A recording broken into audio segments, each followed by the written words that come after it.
Hello dear students, let us read question number 10 of your DPP 1. ह्यामध्ये आपल्याला विचारलं आहे thin tubes that carry oxygen from air to all parts of the body in cockroaches is constituted as.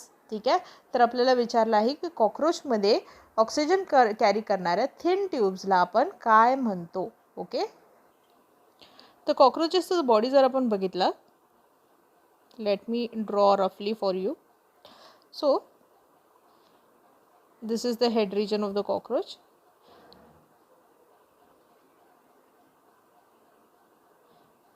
आणि हे त्याचे असे segments असतात. ठीक आहे, त्याच्या बॉडीमध्ये आपल्याला सेगमेंटेशन दिसते. आता मी पूर्ण तर नाही ड्रॉ करत आहे इथे, कारण it will take a lot of time. Okay, so रफली we are drawing this. So this is the body surface, and inside the body surface we can see that there is a tubular structure like this.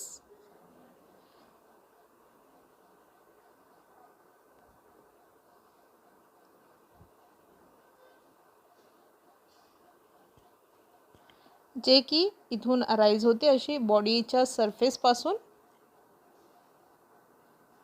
ती अशी थोडीशी divided सुद्धा असू शकते आणि मग ही अशी एकमेकांना जॉईन होत जाते खालीपर्यंत.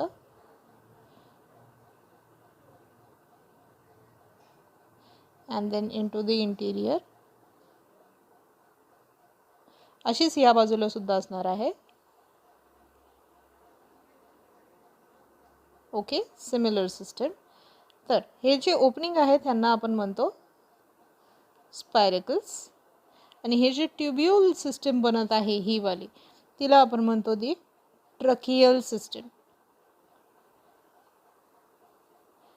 Okay, so the correct answer here would be option 1 आपल्याला ट्रकियल सिस्टम दिसत आहे. and this is our correct answer.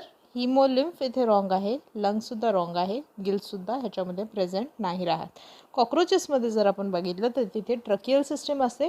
त्याचे हे जे सेगमेंट्स आहेत त्याच्याप्रमाणे आपण ह्या ट्रक्युल्सला काउंट करतो. जसं for example this is counted as the 8th abdominal spherical, किंवा आपण ह्याला म्हणणार आहे इथे जी पहिली असणार आहे फर्स्ट ॲबडॉमिनल स्पेरिकल. त्यानंतर इथे थोरॅसिक रिजन असणार आहे, त्याचे तिथले स्पेरिकल असणार आहेत. ठीक आहे, तर अशा प्रकारे आपण त्यांना काउंट करतो. आणि हे जे लॉन्जिट्युडनल ट्रकियल ट्रंक आहे ती ही असणार आहे, that is the one which goes lengthwise. आणि इथे मग ती हॉरिझॉन्टल पण होते त्याच्या हेड रिजनमध्ये, आणि तिथे सुद्धा एक्सचेंज ऑफ गॅसेस त्याच्या थ्रू होणार आहे. ठीक आहे, so this is the tracheal system of the cockroaches. So correct answer would be option 1. This is the last question of your DPP. So thank you and keep learning with PW.